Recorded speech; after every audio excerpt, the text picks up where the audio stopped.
नमस्कार दोस्तों, आप लोग कैसे हो। मैं आशा करता हूँ आप लोग स्वस्थ होंगे और पढ़ाई ज़बरदस्त से कर रहे होंगे। देखो आज का जो वीडियो है क्लास 7 के लिए है। किसके लिए है? क्लास 7 के लिए है।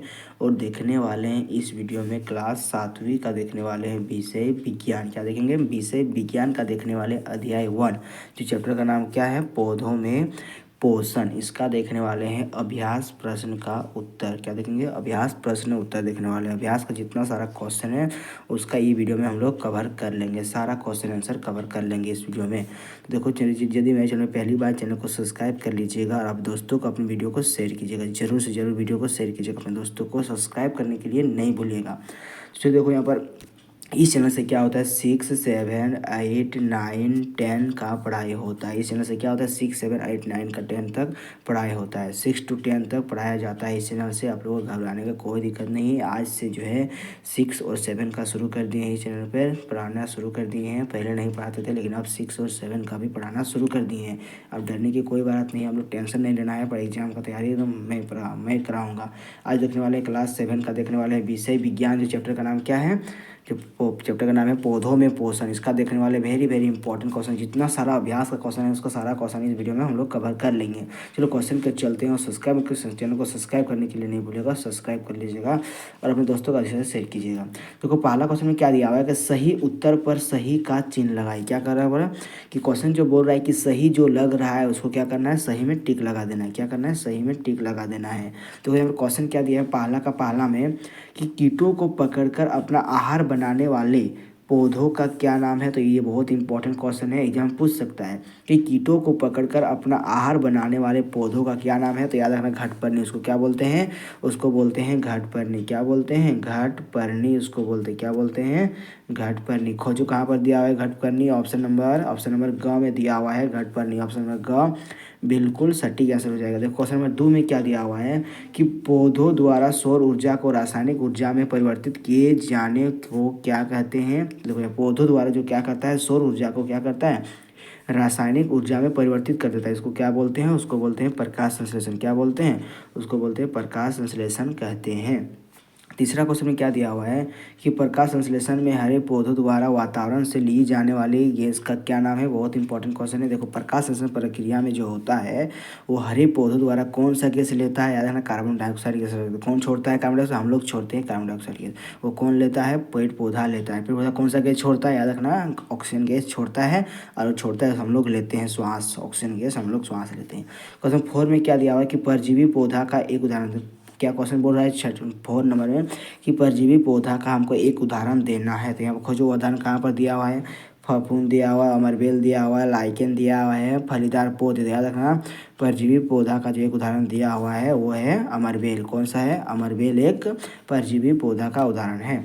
पांचवा में क्या दिया हुआ है कि प्रकाश संश्लेषण में हरे पौधे के किस रचना से ऑक्सीजन वायुमंडल में मुक्त होता है। याद रखना किस रचना से मुक्त होता है? पत्ती द्वारा। क्या होता है? पत्ती के द्वारा जो छिद्र होता है पत्ती में उसको बोलते हैं रंध्र। उसी के द्वारा क्या होता है, वायुमंडल में मुक्त हो जाता है। कौन? ऑक्सीजन गैस मुक्त होता है। सही आंसर क्या हो जाएगा? रंध्र हो जाएगा। क्या हो जाएगा? रंध्र के द्वारा जो होता है ऑक्सीजन गैस मुक्त होता है। ऑप्शन नंबर घ बिल्कुल सटीक आंसर हो जाएगा। ऑप्शन नंबर घ इसका सही आंसर हो जाएगा। ऑप्शन नंबर घ। देखो तो सेकंड नंबर क्वेश्चन क्या दिया हुआ है कि रिक्त स्थानों की पूर्ति कीजिए। क्या बोला है सेकंड नंबर में कि रिक्त स्थानों की पूर्ति करना है। देखो पहला दूसरा का पहला में क्या बोल रहा है कि पौधों द्वारा संश्लेषित खाद्य का भंडारण के रूप में किया जाता है। यहाँ पर खाली स्थान था तो इसका आंसर लिख दिया है रेड पेन से। देखो यहाँ पर रेड कलर से लिखा गया है, बोला आंसर है। तो ये पौधों द्वारा संश्लेषित खाद्य का भंडारण डैश के रूप में किया जाता है। किसके रूप में किया जाता है? स्टार्च के रूप में किया जाता है। किसके रूप में? इसको यहाँ पर क्या भरना है खाली जगह में, उसको वहाँ पर भर देना है स्टार्च के रूप में किया जाता है, जिसको मंड भी कहते हैं। देखो यहाँ दूसरा में क्या दिया हुआ है कि पौधों की पत्तियों में पाए जाने वाले हरे रंग के वर्णों को क्या बोलते हैं। बहुत इंपॉर्टेंट क्वेश्चन, बड़ी इजी क्वेश्चन है। उसको बोलते हैं क्लोरोफिल। क्या बोलते हैं? क्लोरोफिल उसको बोलते हैं। क्या बोलते हैं? क्लोरोफिल कहते हैं। ऑप्शन नंबर यहाँ खाली है, वहाँ पर क्या लिखना है? क्लोरोफिल कहते हैं। अब देखो तीसरा में क्या दिया हुआ है कि प्रकाश संश्लेषण के उपरांत गैस नहीं होती है। देखो कौन सी गैस मुक्त है। याद रखना प्रकाश संश्लेषण प्रक्रिया जो होता है उसमें कार्बन डाइऑक्साइड क्या हम लोग से लेता है और छोड़ता क्या है। तो याद रखना ऑक्सीजन गैस छोड़ता है। इसको याद कर लेना, बहुत इंपॉर्टेंट क्वेश्चन है कि प्रकाश संश्लेषण के उपरांत देखो प्रकाश संश्लेषण के बाद कौन सा गैस छोड़ता है, तो ऑक्सीजन गैस छोड़ता है। और बोल रहे कौन सा गैस मुक्त होती है, तो यह कौन सा गैस मुक्त होती है? ऑक्सीजन गैस मुक्त होती है। देखो 3 में क्या दिया हुआ है कि मिलान कीजिए। 3 में क्या पूछा है कि खंड और खंड ब को क्या करना है, मिलान करना है। बहुत इंपॉर्टेंट क्वेश्चन है, इसको ध्यानपूर्वक से समझिएगा। चलो इसको आंसर मिलाते हैं। देखो क्लोरोफिल क्या होगा, क्लोरोफिल पता कहाँ पर पाया जाता है, क्लोरोफिल जो होता है कहाँ पाया जाता है, हरी पत्तियों में पाया जाता है। क्लोरोफिल कहाँ पाया जाता है, हरी पत्ती। जो पहले देखो जो शक रहा है उसको पहले बनाओ। क्लोरोफिल कहाँ पाया जाता है, हरी पत्तियों में, देखो है ना। जो शक रहा है पहले उसी को बनाना है, उसके बाद आगे चलना है। देखो और एक बड़ी ईजी है, अमरबेल। अमरबेल अभी पढ़े थे, अमरबेल कौन सा पौधा है, अमरबेल एक परजीवी पौधा है। इसका आंसर क्या, अंगम मिल जाएगा। देखो यहाँ पर दिया हुआ है, नेक्स्ट में क्या दिया हुआ है, नाइट्रोजन दिया हुआ है, जंतु और कीट भक्षी पदार्थ। देखो इसको कहाँ कहाँ मिलेगा, याद रखना। जो होता है देखो जंतु जो होता है क्या होते हैं, देखो यहाँ पर जो चौथा है बड़ी आसान है, चौथा है जो बड़ी आसान है। देखो अपने आप आंसर मिल जाएगा। जंतु क्या है, एक परपोषी है। क्या है, जंतु एक परपोषी है, यार इसको कहाँ चला जाएगा, ख में चला जाएगा, है ना। अब देखो नाइट्रोजन क्या है, नाइट्रोजन एक जीवाणु है। क्या होगा, नाइट्रोजन एक जीवाणु मिलाना है। और कीटभक्षी कहाँ पर है, क्या कीटभक्षी जो होगा ड्रोसरा हो जाएगा। ऑप्शन नंबर ग बिल्कुल सटीक आंसर हो जाएगा। देखो क्वेश्चन नंबर 4 में क्या बोल रहा है, देखो क्वेश्चन 4 में क्या बोल रहा है, चलो 4 नंबर के चलते हैं। 4 में जो बोल रहा है कि परजीवी एवं मृत जीवी में क्या अंतर है, उसको बताना है। देखो परजीवी एवं मृत जीवी में अंतर को स्पष्ट करना है कि उसमें क्या अंतर होता है। तो याद रखना इसका आंसर किस तरह लिखना है आपको, आप लोग आंसर किस तरह, देखो किस तरह लिखना है, या आपको इस तरह अच्छा से आंसर लिखना है, सुइटेबल हो जाए कि आपको नंबर कटे ना। तो उत्तर जो कि लिखना है इस तरह से कि परजीवी एवं मृत जीवी में निम्नलिखित अंतर है। क्या होता है, निम्नलिखित मतलब बहुत प्रकार से अंतर होता है। पहला पॉइंट लिखिएगा, पॉइंट नहीं लिखना है कि यहाँ पर लिख देना परजीवी लिख के डैश देना है। क्या लिखना है, परजीवी लिख के डैश दे देना है। उसके बाद लिखना है कि पोषण की वह विधि जिसमें प्राणी अपना भोजन अन्य जीवित मतलब दूसरे जीवित प्राणियों के शरीर से प्राप्त करते हैं, उसे क्या कहते हैं, परजीवी पोषण कहलाते हैं। उसे हम लोग बोलते हैं परजीवी पोषण। जैसे कि अमरबेल क्या होता है, दूसरे पेड़ पौधों में लेकर लटक के अपना भोजन प्रदान करता है और जीवित रहता है। तन परजीवी है ना, तना, यहाँ पर तना लिखना है, तना परजीवी, ये क्या होगा, ये जो है परजीवी पोषण का उदाहरण है, इत्यादि, है ना। अब इसको नीचे लिख देना है कि मृत जीवी, उसके नीचे लिखना है मृत जीवी लिख के डैश देना है। ये वाला उस 4 नंबर का ही आंसर है। उसके नीचे क्या लिखना है, मृत जीवी लिख के डैश देना है। और लिखना है कि पोषण की वह विधि जिसमें प्राणी अपना भोजन मृत यानी कि मृत मतलब क्या, मरे हुए, मृत एवं विघटित जैविक पदार्थों से प्राप्त करते हैं, उन्हें क्या कहते हैं, मृत जीवी पोषण कहते हैं। जैसे कि फफूंद तथा कुकुरमुत्ता या तो फिर मशरूम, उसको देखो इसका नाम क्या है, मशरूम भी उसको बोल सकते हैं, जिसको हम लोग खुखड़ी बोलते हैं। हम लोग खट्टा में क्या बोलते हैं, खुखड़ी, ठेठ भाषा में क्या बोलते हैं, खुखड़ी, ये इत्यादि हो जाएगा। इसका सही आंसर क्या है, ये सटीक आंसर हो जाएगा यहाँ से पूरा यहाँ तक। फिर नेक्स्ट क्वेश्चन क्या कहते हैं, देखो 5 नंबर क्वेश्चन क्या दिया हुआ है 5 नंबर में कि आप पत्ती में स्टार्च की उपस्थिति का परीक्षण कैसे करेंगे। तो क्वेश्चन का आंसर लिखना है, ये उत्तर हो जाएगा कि पत्ती में स्टार्च की उपस्थिति निम्नलिखित परीक्षण द्वारा करते हैं। पहला पॉइंट लिखिएगा और लिखिएगा क्रोटन, क्या लिखिए, क्रोटन या कोलियस की चींटीदार पत्ती को लेना है, क्या करना है, उसको तोड़ना है, तोड़िए। फिर बोल रहा है दूसरा पॉइंट लिखिएगा, इस पत्ती को बीकर में डालना है, यहाँ पर बीकर में डाल देना है, कुछ देर तक उबालना है, डाल के क्या करना है, कुछ देर तक उबालना है, कुछ देर तक उबालिए। फिर इस पत्ती को अल्कोहल वाले बीकर में डालना है, फिर क्या करना है, अल्कोहल वाले बीकर में डाल देना है। सो देखो नेक्स्ट पॉइंट लिखना है कि अल्कोहल वाले बीकर को काल्ट बाथ में रख कर क्या करना है, उबालना है। फिर चौथा नेक्स्ट पॉइंट लिखना है कि पत्ती में मौजूद हरा वर्ण क्लोरोफिल क्या करता है, पत्ती से निकलकर अल्कोहल में घुल जाता है, ये रहा होता है। देखो नेक्स्ट पॉइंट लिखना है कि रंगहीन पत्ती को पानी में अच्छी तरह क्या करना, धोना है, धोइए। फिर नेक्स्ट पॉइंट लिखिएगा, लास्ट पॉइंट लिखना, पत्ती को पेडिडिस में रख कर आयोडीन की कुछ बूंदें डाली, है ना, क्या करना है, आयोडीन की कुछ बूंदें डालना है। अब हम देखते हैं, क्या देखते हैं कि हरी पत्तियाँ वाला भाग गाढ़े नीले रंग यानी कि ब्लू रंग का हो जाता है, परंतु सफ़ेद वाला पत्ती जो था, सफ़ेद पत्तियों वाला भाग जो है नीला हो जाता है। बस इस तरह परीक्षण करते हैं। सटीक आंसर क्या है, सटीक आंसर देखो क्वेश्चन नंबर 6 में क्या दिया हुआ है कि एक शब्द बताइए, क्या बोल रहा है कि एक शब्द बताइए, प्रत्येक प्रश्न का एक शब्द में उत्तर देना है आप लोग को। पहला क्वेश्चन 6 का पहला क्या बोल रहा है, छिद्र जिनके द्वारा पत्तियों में गैसों का आदान प्रदान होता है, क्या बोलते हैं, ये पत्ती जो होता है, इसमें पत्ती में क्या होता है, छिद्र होता है, क्या होता है, छिद्र, उसको क्या बोलते हैं, रंध्र बोलते हैं, जिसको हम लोग इंग्लिश में बोलते हैं एस्टोमा, क्या बोलते हैं, एस्टोमेटा, क्या बोलते हैं उसको हम लोग, एस्टोमेटा बोलते हैं, जिसको हम हिंदी में बोलते हैं रंध्र। तो यहाँ पर देखो इंग्लिश में लिख सकते हैं एस्टोमेटा, कहीं कहीं लिखा रहता है एस्टोमेटा लिख देता है, कहीं कहीं रंध्र भी लिखता है, दोनों सही है ना, इंग्लिश वर्ड कहीं कहीं लिख देता है ना।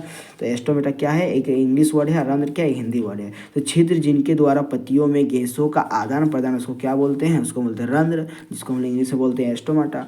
अब देखो क्वेश्चन दूसरा में क्या पूछा है कि नालिका जिनके द्वारा जल एवं खनिज लवण पत्तियों तक पहुँचाए, इसको क्या बोलते हैं, क्लोरोफिल बोलते हैं, उसको क्या बोलते हैं, पत्तियों तक पहुँचाए जाते हैं, उसको हम लोग बोलते हैं, क्या बोलते हैं, उसको क्लोरोफिल कहते हैं। 1 मिनट यहाँ जो दिया हुआ है नालिका, नालिका जिनके द्वारा जल एवं खनिज लवण पत्तियों तक पहुँचाए जाते हैं उसको हम लोग क्लोरोफिल कहते। देखो इसका जो होगा यहाँ पर टाइपिंग करने में थोड़ा का मिस्टेक किए हैं, यहाँ पर जो क्लोरोफिल होगा इसका सेंसर नहीं होगा। देखो यहाँ पर दूसरा में क्या पूछा है, ध्यान दीजिएगा, नालिका जिनके द्वारा जल एवं खनिज लवण पत्तियों तक पहुँचाया जाता है। देखो इसका काम जो होता है, इसका किसका काम होता है, ये वाला जाइलम का काम होता है। किसका काम होता है, जाइलम का। थोड़ा माफ़ कीजिएगा, यहाँ पर तो टाइपिंग करने में थोड़ा मिस्टेक हो चुका है ना। तो इसका सेंसर क्या है, यहाँ पर इसको काट लीजिएगा और यहाँ पर लिख देना है जाइलम। क्या लिख दीजिएगा, जाइलम। क्या लिखिएगा, जाइलम। एक मिनट, जाइलम लिखना है। क्या लिखना है, जाइलम। सही आंसर क्या हो जाएगा, जाइलम हो जाएगा सटीक आंसर। दूसरा क्या, यहाँ उसको काट के और यहाँ पर लिख देना है जाइलम। क्या लिखना है, जाइलम।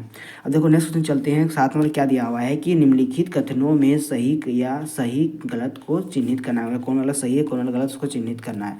सब चिन्हित करके रख दिया। देखो पहला में क्या दिया हुआ है कि प्रकाश संश्लेषण में ऑक्सीजन गैस मुक्त होती है, बिल्कुल सही। देखो प्रकाश संश्लेषण प्रक्रिया में क्या होता है, देखो ऑक्सीजन गैस मुक्त होता है। क्या होता है, ऑक्सीजन गैस मुक्त होता है, याद रखिएगा, है ना। ये वाला सही है, ये वाला क्या सही है। ऐसे पादप जो अपना भोजन स्वयं संश्लेषित करते हैं उसको परजीवी नहीं, उसको बोलते हैं हम लोग परपोषी बोलते हैं। क्या बोलते हैं, उसको बोलते हैं, उसको स्वपोषी बोलते हैं। जो अपना भोजन स्वयं बनाते हैं उसको हम लोग क्या बोलते हैं, स्वपोषी बोलते हैं। यहाँ पर परजीवी दे दिया, गलत दिया हुआ है, ये वाला बिल्कुल गलत है। इसको हम लोग बोलते हैं स्वपोषी ना बोलते हैं। स्वपोषी किसको बोलेंगे, जो अपना भोजन स्वयं बनाकर अपना स्वयं खाते हैं उसको हम लोग बोलते हैं स्वपोषी। तो यहाँ पर दिया हुआ है परजीवी कहते हैं, नहीं, गलत बात है। इसको हम लोग बोलते हैं स्वपोषी बोलते हैं। तीसरा में क्या दिया हुआ है कि प्रकाश संश्लेषण का प्रकाश संश्लेषण का उत्पाद प्रोटीन नहीं है, बिल्कुल नहीं है, एकदम नहीं है। प्रकाश संश्लेषण उत्पादन जो होता है प्रोटीन नहीं होता है, ये गलत दिया हुआ है। नहीं, बिल्कुल सही है, मैं यहाँ पर ये प्रोटीन नहीं है, बिल्कुल सही बोला है, यहाँ पर नहीं होता है प्रोटीन, ये सही दिया हुआ है। देखो प्रकाश संश्लेषण का उत्पाद देता प्रोटीन है तो उसमें गलत होगा, यहाँ पर बोला प्रोटीन नहीं है, नहीं है, ये सही दिया हुआ है। अब देखो चौथा में क्या दिया हुआ है कि प्रकाश संश्लेषण में सौर ऊर्जा का रासायनिक ऊर्जा में रूपांतरण हो जाता है, बिल्कुल सही, ये सही दिया हुआ है। अब देखो यहाँ पर दिया है 5 में क्या दिया हुआ है कि कीटभक्षी पौधे प्रकाश संश्लेषण द्वारा अपना भोजन बनाते हैं, गलत बात, अपना भोजन नहीं बनाते हैं, गलत हो जाएगा। अब देखो 8 में क्वेश्चन में क्या दिया हुआ है कि प्रकाश संश्लेषण प्रक्रिया को एक समीकरण द्वारा दर्शाइए। तो एक समीकरण द्वारा इसको दर्शाना है, इस तरह से इसको कॉपी में लिख देना है, अपना आंसर हो जाएगा। इतना ही काम करना है। देखो यहाँ पर क्या होगा, 6CO2 मैंने कार्बन डाइऑक्साइड प्लस 12H2 मैंने जल इसको बोलते हैं। सूर्य के प्रकाश की उपस्थिति में या क्लोरोफिल की उपस्थिति में क्या बनाता है, कार्बोहाइड्रेट बनाता है, इसको बोलते हैं C6H12O6। इसका नाम हुआ कार्बोहाइड्रेट। इसका नाम क्या हुआ, कार्बोहाइड्रेट। इसका नाम क्या हुआ, कार्बोहाइड्रेट। प्लस 6O2 मैंने ऑक्सीजन गैस, फिर वाला कि 6H2 मैंने कि जल। इसका मतलब क्या हुआ कि देखो यहाँ पर सूर्य की उपस्थिति में कार्बन डाइऑक्साइड और जल मिल के क्या बनाया, कार्बोहाइड्रेट बनाया, और ऑक्सीजन गैस मुक्त करता है, जल भी बनाया, है ना। इसको बोलते हैं हम लोग, इस वाला क्या, प्रकाश संश्लेषण प्रक्रिया का एक क्या है, समीकरण है ना। इसको सेंसर इसको लिख देना है कॉपी में, सेंसर हो जाएगा, कुछ नहीं करना है। और देखो 9 नंबर क्या दिया हुआ कि प्रकाश, देखो क्या बोला, प्राकृतिक विधि द्वारा मिट्टी में पोषक तत्वों की पुनः पूर्ति का उल्लेख करना। क्या करना है, पुनः पूर्ति का उल्लेख करना है। इसका उत्तर क्या हो जाएगा कि लगातार लंबे समय तक पौधे द्वारा मिट्टी से पोषक तत्वों का अवशोषण होने से इसमें व्याप्त पोषक तत्व जैसे नाइट्रोजन, पोटेशियम, फास्फोरस की मात्रा कम होती जाती है। मिट्टी को इन पोषक तत्वों से समृद्ध करने के लिए भूमि यानी जिसको बोलते हैं मृदा में उर्वरक तथा खाद मिलाने की आवश्यकता होती है। इससे क्या होती है, पौधों की वृद्धि एवं स्वास्थ्य पर अच्छा प्रभाव पड़ता है। इसका सटीक आंसर हो जाएगा, इसको लिख लीजिए कॉपी में, इसका सटीक आंसर है। अब 10 नंबर क्या दिया हुआ है कि किसान अपने खेत में रासायनिक उर्वरक क्यों, देखो किसान अपने खेत में फॉस्फेट, यूरिया क्यों डालते हैं, क्योंकि उसका जो फसल का जो खेत का जो उर्वरा शक्ति बढ़ जाए, है ना, क्या हो जाए, उर्वरता शक्ति बढ़ जाए। देखो इसका उत्तर लिखना है सिंपल सा कि किसान अपने खेतों में रासायनिक उर्वरक इसलिए मिलाते हैं क्योंकि इससे मिट्टी की उर्वरता क्षमता बनी रहे, क्या रहे, बनी रहती है। इसे क्या बनी रहती है, मतलब उससे जो क्षमता है उगने का वो बना रहता है, उसका पावर हमेशा बना रहता है। देखो 11 का पहला में क्या दिया हुआ है कि क्या नाइट्रोजन युक्त फलीदार पौधों को उगाने के लिए खाद का उपयोग नहीं किया जाता है, अपने उत्तर का कारण दीजिए। हाँ, बिल्कुल नहीं किया जाता है, इसमें क्या नहीं किया जाता है, हाँ ये बिल्कुल सही बोल रहा है। तो लिखना नाइट्रोजन, क्या लिखना, नाइट्रोजन युक्त फलीदार पौधों को उगाने के लिए नाइट्रोजन युक्त खाद का प्रयोग नहीं करते हैं, क्योंकि नाइट्रोजन युक्त फलीदार पौधों की जड़ों में राइजोबियम नामक जीवाणु पाया जाता है पहले से ही, जो कि नाइट्रोजन संथिकरण के करके मिट्टी में नाइट्रोजन की कमी को दूर कर देता है। इसका सही आंसर हो जाएगा। अब देखो 11 का दूसरा क्वेश्चन क्या बोला कि हम रसोई घर में अपना भोजन तो स्वयं बनाते हैं, खुद जानते हैं, हम लोग सबको जानते हैं कि अपना भोजन स्वयं बनाते हैं हम लोग घर में। अपना भोजन स्वयं बनाते हैं कि नहीं, ना दूसरे को बनाता है, नहीं बनाता है दूसरे को, अपने से हम लोग खुद बनाते हैं। तो हम रसोई घर में अपना भोजन स्वयं बनाते हैं, इसका अर्थ हुआ कि मनुष्य भी स्वपोषी है। देखो स्वपोषी किसको बोलेंगे, जो अपना भोजन स्वयं बनाते हैं। तो वही यहाँ बोल रहा है कि मनुष्य तो अपना भोजन स्वयं बनाता है अपना घर में, रसोई घर में, तो क्या मनुष्य भी स्वपोषी होगा? नहीं होगा, ये बात गलत है। क्या आप सहमत है? कारण दीजिए। नहीं, हम सब तो सहमत नहीं है। क्यों? यहाँ पर लिख देना नहीं। यहाँ पर क्या लिखना है, पहले नहीं लिखिएगा। क्या लिखना है, पहले नहीं लिखने के बाद एक कॉमा दीजिएगा, उसके बाद लिखना है कि मनुष्य विषमपोषी होता है। मनुष्य क्या होता है, एक विषमपोषी होता है। क्यों? स्वपोषी नहीं है, क्योंकि देखो वह अपने भोजन के लिए बहुत से जीव जंतुओं पर निर्भर रहता है। वो अपना भोजन स्वयं नहीं बनाता है, भले दूसरे को उत्पाद को खाता है, लेकिन अपना भोजन स्वयं नहीं पकाता है ना, खाली पका के दूसरे उत्पाद को ला के खाता है बना के। उस वाले क्या होगा, इस वाले विषमपोषी होगा ना, जो दूसरे जीव पर निर्भर रहता है, पेड़ पौधा पर निर्भर रहता है, जो कोई मांस मछली खाता है दूसरे जीव पर निर्भर रहता है, और उसे पकाने के लिए आग पर निर्भर रहता है। इसको पकाने के लिए आग तो चाहिए ना, तब तो खाएगा। उसको पकाने के लिए आग पर भी नहीं। देखो लास्ट क्वेश्चन, अंतिम क्वेश्चन है 12 नंबर में, कि एक गाय हर दिन एक ही पौधे की पत्तियां खाती है। एक गाय है जो हर दिन एक ही पौधे के पत्तियां को खाती है ना, ठीक है। तो फिर बोल रहा है कि क्या यह पौधा बिना पत्तियों के जीवित रह सकता है? बिल्कुल गलत बात है। वो बिना पत्तियों के बिना जीवित नहीं रह सकता, क्योंकि उसको खाना कौन बना देगा? देखो पत्ती ही अपना खाना बनाती है और पूरा जगह में पहुंचाता है। कौन फैले में पहुंचाता है? तो पत्ती प्रकाश संश्लेषण खींचेगा, तब तो प्रकाश प्रक्रिया में क्लोरोफिल होगा, तब तो कार्बन डाइऑक्साइड खींचेगा, तब तो क्या अपना भोजन बनाएगा। तो यहाँ पर गलत हो जाएगा। जो पत्ती यदि नहीं रहेगा तो उसका जीवित रहना असंभव है। तो उसका उत्तर क्या लिखना है कि नहीं। क्या होगा, नहीं, जीवित नहीं रह सकते हैं। वह पौधा बिना पत्तियों के जीवित नहीं रह सकता है।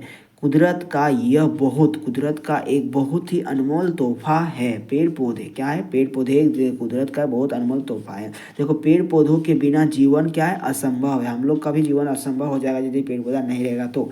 देखो पौधे हमें ऑक्सीजन प्रदान करते हैं, बिल्कुल सही है, जो हमारे जीवन के जीने के लिए जरूरी है। क्या हमारे जीवन जीने के लिए ऑक्सीजन की भी जरूरत होती है। तो ऑक्सीजन नहीं तो हम लोग कुछ, क्या हम लोग का कुछ नहीं होगा उसके सामने, है ना। यदि ऑक्सीजन है तो हम लोग जी सकते हैं, लेकिन नहीं है तो नहीं जी सकते हैं। इसके साथ ही कार्बन डाइऑक्साइड अवशोषित करते हैं। क्या करते हैं? कार्बन डाइऑक्साइड जो होते हैं हम लोग क्या करते हैं, अवशोषित करते हैं। उन लोग क्या करते हैं, श्वास लेता है कार्बन डाइऑक्साइड पेड़ पौधा। तो फिर बोल रहा है कि पौधे बिना पत्तियों